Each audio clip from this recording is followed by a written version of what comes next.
Dobra večer. Tiha zimska večer.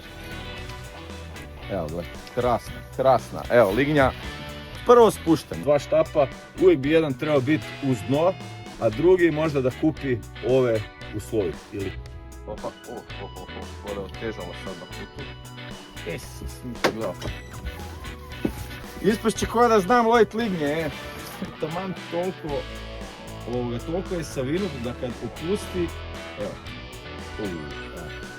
neka nasjetiv sjević giro štap i ne radim ništa, uglavnom evo, u 75% slučajeva se uvijek vrati, evo koji ovo, koliko vidim, krasno vidim, mislim sad je vrijeme ulice. Znači jedno bi bilo ovako sedlo između dva otoka. Znači ovako prirodno vidite kako se flaks lomi, napravite jednu omču, ovako, i ona se evo perfektno slaže. Evo ga. Znači evo, to je to. Pokazate ovo jedna lijepa Posidonija. Uz kosu ovo gore je čak vjerovali ili ne kopča se vidi. I evo sad na običnom sonaru. Evo ovo je A-scope, znači evo, ovo su moje dvije, a ovo je ta riba.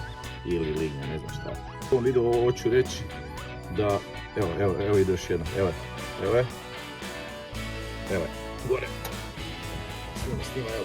I sad samo pitanje, hoće napast, neće, da li one već sa krakovima ispitivaju moju kosu.